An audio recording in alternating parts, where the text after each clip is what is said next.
मेरे प्यारे दोस्तों, आप सबका मेरे चैनल स्टोरी लवर्स में स्वागत है। अगर आपको मेरे चैनल की स्टोरी पसंद आती है तो प्लीज़ मेरे चैनल को सब्सक्राइब, लाइक एंड शेयर करिए। ओके, फिर एफएफ का नेक्स्ट पार्ट स्टार्ट करते हैं।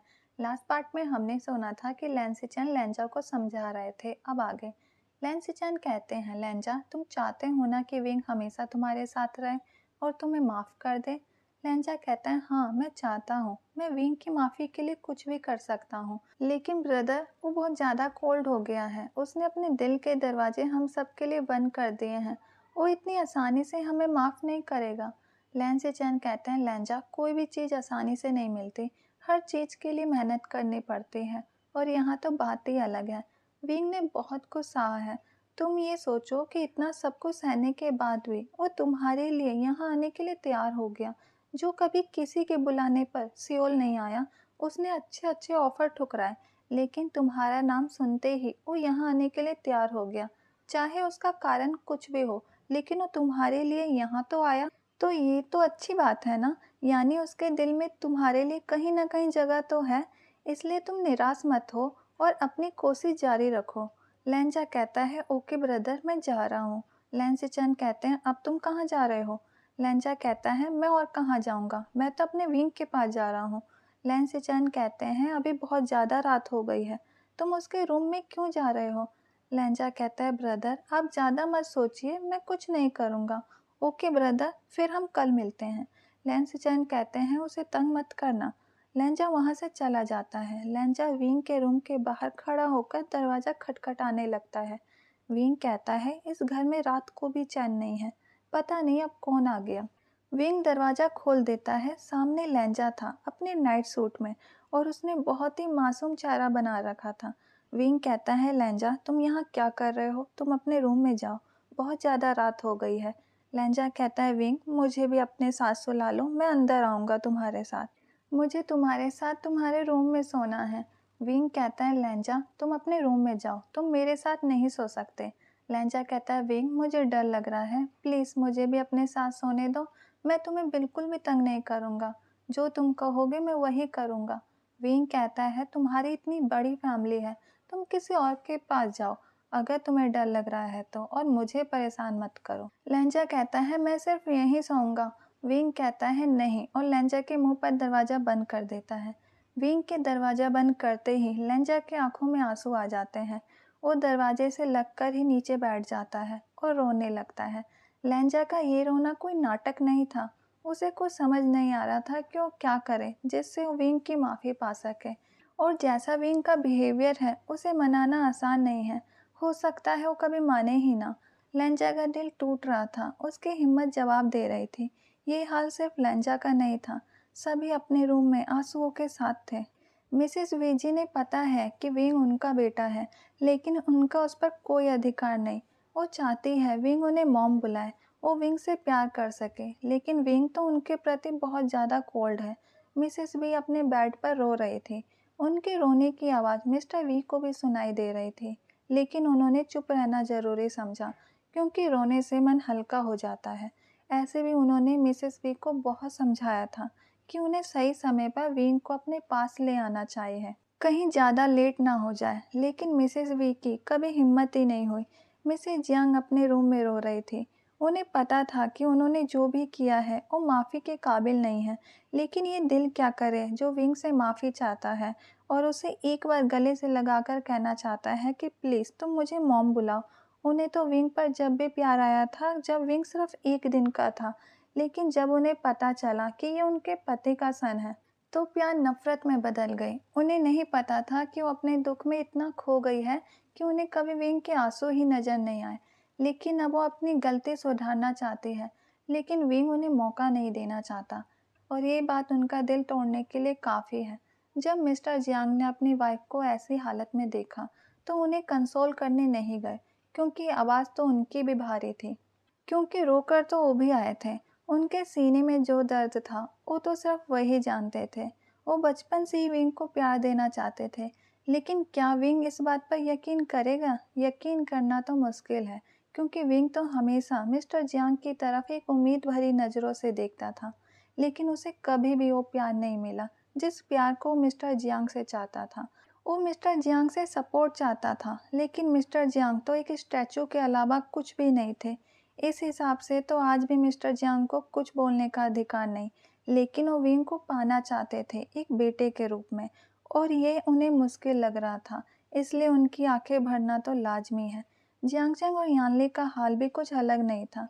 दोनों एक साथ बैठे थे, दोनों के आंखों में आंसू थे, लेकिन किसी को समझ में नहीं आ रहा था कि कौन किसको कंसोल करे और क्या कहे कि सब ठीक हो जाएगा, लेकिन उन्हें तो खुद भरोसा नहीं कि सब ठीक हो जाएगा।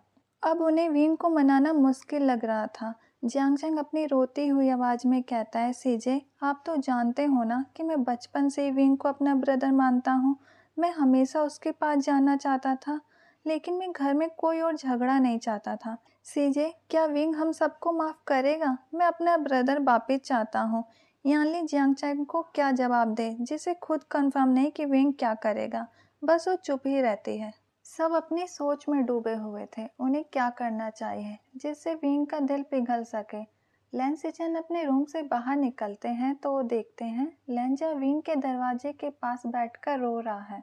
लैन सिचन का दिल कर रहा था कि वो अपने ब्रदर के पास जाए और उसे अपने गले से लगा ले, लेकिन कई बार किसी के पास जाने से अच्छा होता है कि उसे कुछ समय के लिए अकेला छोड़ दिया जाए, ताकि वो खुद अपने आप को संभाल सके।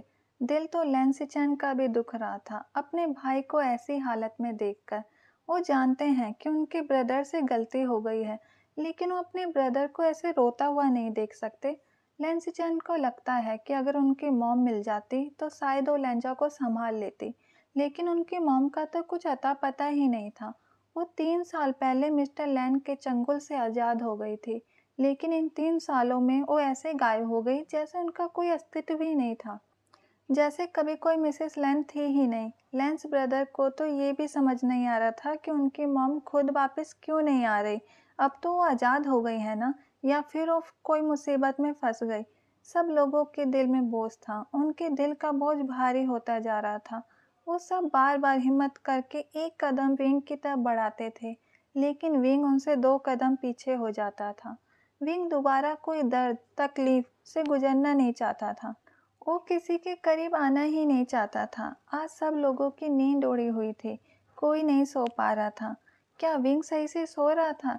ऐसा कैसे हो सकता है? जिसे किसी के रोने से सकने की आवाज़ सुनाई दे, वो चैन से कैसे सो सकता है? विंग ने लेंजा के मुंह पर दरवाज़ा तो बंद कर दिया। उसे लगा लेंजा वापिस चला जाएगा, लेकिन वो तो वहीं बैठकर रोने लगा।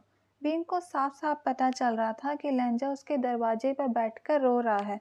अब विंग अपने उलझन में फंस गया था। वो सोच रहा था उसे क्या करना चाहिए। क्या वो लेंजा को अंदर आने दे? लेकिन वो कैसे लेंजा को अपने साथ सुला सकता है? लेकिन वो पत्थर दिल भी तो नहीं है। लेंजा की सिसकियां उसके सोचने समझने की शक्ति को कम कर रही थी। वो ऐसे अपने दरवाजे पर किसी को रोता हुआ कैसे छोड़े? विंग लेंजा की सिसकियों को इग्नोर करना चाहता था, लेकिन वो ऐसा नहीं कर पा रहा था। विंग सोचता है, मुझे ऐसा नहीं करना चाहिए। अभी लेंजा का दिमाग एक बच्चे का है, मैं उसे ऐसे रोता हुआ नहीं छोड़ सकता। उसे सच में डर लग रहा होगा तो। विंग अपने बेड से उठता है और दरवाज़ा खोल देता है। जैसे ही दरवाज़ा खुलता है, लेंजा अपनी सीट से उठ जाता है। वो विंग को आंसू भरी आंखों के साथ देख रहा था। विंग कहता है, तुम आ सकते हो अंदर, लेकिन मुझे परेशान मत करना। जैसे ही लेंजा ने ये सुना कि विंग ने उसे अलाउ कर दिया, उसकी आंखों में चमक आ गई। वो ऐसे खुश हो गया जैसे उसने कोई जंग जीत ली हो। उसके हिसाब से तो उसने जंग जीत ली थी, लेकिन क्या सच में? लेंजा अंदर आ जाता है। विंग वापस लॉक लगा देता है। विंग अपने बेड पर सो जाता है। लेंजा भी विंग के साथ बेड पर सो जाता है। विंग जानबूझकर बेड के बिल्कुल कोने में सोया था ताकि वो लेंजा से टच ना हो। लेंजा को ये बात पता थी कि विंग उससे दूरी बनाना चाहता है। लेंजा भी बेड के एक साइड लेट जाता है। कुछ देर बाद लेंजा सो जाता है, या कह सकते हैं वो सोने का नाटक करने लगता है। विंग को नींद नहीं आ रही थी क्योंकि लेंजा उसके साथ एक बेड पर सोया था। लेंजा धीरे धीरे विंग की तरफ बढ़ रहा था, नींद का सहारा लेके। फिर वो विंग के चेस्ट पर अपना सर रख देता है और एक हाथ विंग की कमर पर रख देता है। विंग की तो सांसें रुक जाती है। लेंजा उसके इतने करीब था। वो लेंजा का हाथ और सर अपने ऊपर से हटा देता है, लेकिन कुछ समय बाद लेंजा फिर से वही करता है। विंग उसकी तरफ देखता है और बहुत ही ज़्यादा मासूम लग रहा था। इस बार विंग लेंजा को नहीं हटाता, बल्कि वो लेंजा के बालों को प्यार से सहलाने लगता है। जैसे ही विंग लेंजा के बाल सहलाना स्टार्ट करता है, लेंजा के चेहरे पर एक स्माइल आ जाती है, जो विंग नहीं देख पाता, क्योंकि लेंजा ने तो अपना सर विंग के सीने में छुपा रखा था। लेंजा अपने मन में कहता है, विंग, तुम पत्थर दिल होने का दिखावा कर सकते हो, लेकिन तुम पत्थर दिल नहीं बन सकते। जिससे तुम नफरत करने का दावा करते हो, तुम उसके बालों को इतने प्यार से सहला रहे हो। तुम किसी के आंसू नहीं देख सकते। मैं तुम्हें धीरे धीरे फिर से प्यार करना सिखा दूंगा। तुम बहुत ही मासूम हो विंग। फिर लेंजा को भी नींद आ जाती है। दोनों एक दूसरे के बाहों में सो गए थे। लेंजा को काफी सालों बाद अच्छी नींद आई थी। लैंसिचन ने देख लिया था कि विंग ने लेंजा के लिए दरवाजा खोल दिया है। ये देखकर वो भी चैन से सो गए थे। लेकिन इस मैंसन में काफी लोग ऐसे भी थे जो सही से नहीं सो पाए थे। नेक्स्ट डे सब उठ जाते हैं एक नई उम्मीद के साथ कि आज तो सब कुछ ठीक हो जाएगा। क्या पता आज उन्हें विंग के करीब जाने का मौका मिल जाए। सब एक एक करके रेडी होकर लिविंग रूम में आ रहे थे। लेंजा और विंग भी नीचे आ जाते हैं। विंग फिर से उन सब का चेहरा देखता है, जिनका चेहरा देखने में उसे कोई इंटरेस्ट नहीं था। विंग अपने मन में कहता है, यहाँ तो एक एक दिन काटना मुश्किल हो रहा है। हर रोज मुझे अपने पास्ट का सामना करना पड़ रहा है और इन लोगों का नकली कैरिंग नेचर देखना पड़ रहा है। पता नहीं ये लोग क्या साबित करना चाहते हैं। मिसेस भी कहती है, विंग आओ बैठो, कुछ बातें करते हैं। मिसेस भी उसे बेटा कह के बुलाना चाहती थी, लेकिन विंग ने उन्हें साफ साफ मना किया था। विंग कहता है, आंटी, मेरे पास ऐसी कोई बात नहीं है जो मैं आपसे कर सकूं। ऐसे भी हम एक दूसरे को नहीं जानते और एक अनजान से मैं क्या बात करूं। ना मैं आपके साथ अपने दर्द बांट सकता हूँ और ना ही मैं आपके साथ खुशी बांट सकता हूँ, क्योंकि किसी अनजान को दूसरे व्यक्ति के दर्द या खुशी से क्या मतलब। मैं सही कह रहा हूँ ना? क्या आप मुझे जानते हैं? मिसेस वी को उन्हीं का बेटा अनजान बता रहा था और मिसेस वी कुछ भी नहीं कह पा रही थी। विंग की हर बात मिसेस वी को दुख पहुंचा रही थी, उनका दिल तोड़ रही थी। मिसेस वी चुप हो जाती है। मिसेस यंग कहती है, तुम कुछ यूएसए के बारे में ही हमें बता दो। विंग एक सरकास्टिक स्माइल करता है और कहता है, मिसेज यांग, आप सच में मेरी लाइफ में इतना इंटरेस्टेड हैं? आप इतना इंटरेस्ट मेरी लाइफ में दिखा रही हैं या अपने घर में रहने वाले लोगों की लाइफ में भी दिखाती हैं? विंग लेंजा की तरफ देखता है और कहता है, लेंजा, क्या तुम मेरा एक काम करोगे? लेंजा हाँ में अपना सर हिलाता है। विंग कहता है, मैं अपने रूम में अपना मोबाइल भूल गया, क्या तुम वो ला सकते हो? लेंजा को पता है कि विंग सिर्फ उसे भेजना चाहता है, क्योंकि मोबाइल तो विंग के जेब में है, क्योंकि लेंजा ने विंग को मोबाइल रखते हुए देखा था।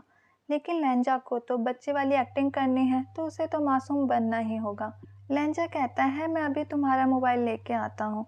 लेंजा को पता था विंग कुछ ऐसा बोलना चाहता है जो लेंजा ना सुने, लेकिन ऐसा क्या बोलना चाहता है विंग? लेंजा वहां से चला जाता है, लेकिन वो पोल के पीछे छुप जाता है, क्योंकि उसे भी सुनना था जो भी विंग कहेगा। फिर विंग स्माइल करता है और मिसेज यांग की तरफ देखता है और कहता है, हाँ, मैं आपसे कुछ कह रहा था। मैंने सुना विंग आपके साथ 17 सालों तक रहा। वो मिसेस वी का बेटा था ना? मैं सही कह रहा हूँ? आप दोनों की दोस्ती बहुत अच्छी है, मुझे बहुत पसंद है। ये दोस्ती कब हुई? ओह, आपने इनके बेटे का अच्छे से ख्याल रखा तो दोस्ती तो होनी ही थी। मैं तो ये कह रहा था कि क्या आप मुझे कुछ बातें विंग के बारे में बता सकते हैं? जैसे आप मेरी लाइफ के बारे में जानना चाहते हैं, मुझे पूरा यकीन है कि आप विंग के लाइफ के बारे में सब कुछ जानते होंगे। चलिए हम बातें करते हैं। आप मुझे विंग के बारे में बताइए, मैं आपको वुजियान के बारे में बताऊंगा। पहले आप स्टार्ट करेंगे या मैं करूं? मिसेज यांग का चेहरा उतर जाता है, क्योंकि वो विंग के बारे में तो सही से जानते ही नहीं थे। विंग कहता है, लगता है अब आपको बात नहीं करनी। चलो कोई बात नहीं, हम कभी बाद में बात करेंगे। विंग का फ़ोन रिंग होने लगता है। विंग अपना फ़ोन निकालता है। जब वो नाम पढ़ता है तो उसके चेहरे पर एक स्माइल आ जाती है, एक रियल स्माइल। वो फ़ोन को पिक कर लेता है। फ़ोन के दूसरे साइड से मिसेस लैन चिल्ला के कहती है, तुम कहाँ गायब हो गए? तुम्हें याद भी है, तुम्हारी मॉम भी है, तुम्हारा ब्रदर भी है। क्या तुम इतने बिजी हो गए कि हमारे लिए टाइम भी नहीं है तुम्हारे पास? विंग कहता है, मॉम, आप चिल्ला क्यों रही हो? मैं कुछ दिन में आने वाला हूँ, फिर हम घूमने चलेंगे। मिसेस लैन कहती है, तुम सही से खाना खा रहे हो ना? विंग कहता है, मॉम, मैं सही से खाना खा रहा हूँ और मैं ठीक हूँ। बस आप अपना ख्याल रखिए, मैं जल्दी ही आ जाऊँगा। मिसेस वी और मिसेस जियांग को ये फ़ोन कॉल बिल्कुल पसंद नहीं आ रहा था। आखिर उनका विंग किसी और को मॉम जो कह रहा था और उन्हें इतना प्यार भी दे रहा था, लेकिन ये दोनों कुछ भी नहीं कर सकते थे। उधर से काय फ़ोन ले लेता है और कहता है, विंग तुम कैसे हो? तुम अपना ख्याल रख रहे हो ना?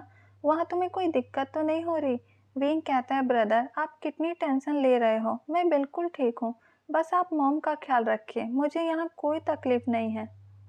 इस बार दिल जियांगचैंग का टूट रहा था। उसकी जगह अभी भी इनकी लाइफ में किसी और ने ले ली थी। लेकिन उन सबके मन में सिर्फ एक ही सवाल था, आखिर ये कौन है और विंग को कहाँ मिले?